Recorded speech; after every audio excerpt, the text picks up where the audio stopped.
يا الله، السلام عليكم شباب، شلونكم؟ مشتاق لكم هواي. خلونا نبدا حلقه اليوم بالصلاه على محمد وال محمد. شباب، هذا اول فيديو انشره بالقناه هاي. فتحت بيها بث مباشر ونشرت مقاطع شورت، المقاطع الريلز القصيره. بس اول فيديو انشره هذا الطويل، فاتمنى من عندكم اذا تشوف هذا الفيديو خلينا لايك، واذا كنت ما مشترك اشترك حتى تبقى هاي القناه احتياطيه. اخاف يصير شيء على القناه ذيك. عندنا قناه احتياطيه على مود نقدر نتواصل وياكم ان شاء الله. فاتمنى من عندكم تدعمون هاي القناه وخلنا نوصل 1500 مشترك، وخلي هسه اشوفكم شنو التطورات اللي بالمحميه سويتها. التطورات اللي سويتها، صبغت هاي المحميه كملتها. كانت هاي ما صابغت جوه، هسه كلها صبغتها، وصبغت هاي الدنق هاي كلها صبغتها. جبت شتلات جديده، خل اشوفكم الشتلات اللي جبتها. طبعا هاي هم راح تنزل بالقناه ذيك الكبيره، بس خل اصوركم هنا همه. جبت هذا الدنفش، ما شاء الله هذا شكله كلش حلو، بس المشكله اللي بيه هسه من خليت الفناجس قاموا ياكلون بيه، فاذا راح يخلصنه. وهاي عد القديم الجهنميه القزمي، وهذا الدنفش. هاي جبتها التكي، هذا التكي العراقي. هاي تصعد تصير عاليه، والحلوه البيئه تتحمل حر وبرد. وعندي هاي الجهنميات ذن القديمات مالتي.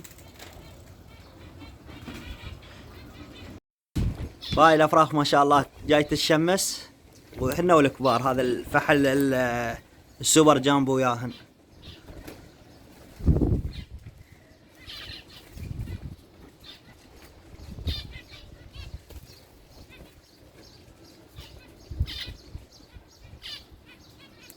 بسم الله ما شاء الله. وهاي اخبار البلبل. هاي طلعت طيرة، ان شاء الله راح اجيب لها فحل بالايام الجاية على مود نزوج اللي راح يبدي الموسم مالتهم. هسه خلي اشوفكم الاحشاش ايش عندي بيهن. عندي هذا هنا فرخ ما شاء الله.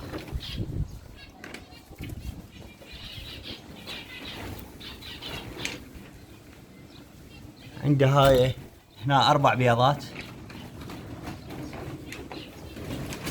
عندي هنا ما شاء الله هذين الافراخ، هذا واحد عادي، وهذا احتمال يطلع له احمر له عسلي.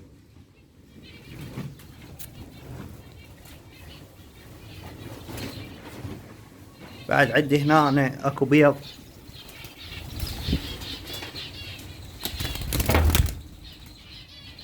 ما شاء الله ذن صايرات 4 بيضات، كان بيضتين هسه صايرات 4.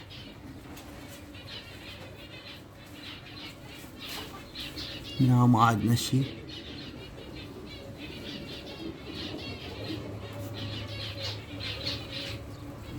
هنا هم اكو بيض، هاي ما شاء الله بيضتين.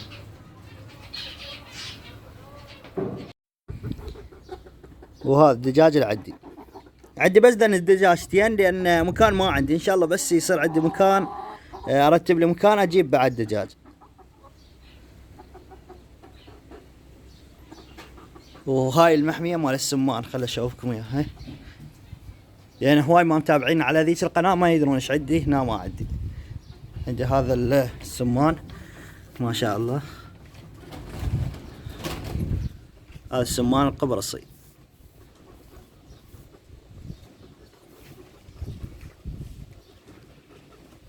هذا البيض مالتهن همه.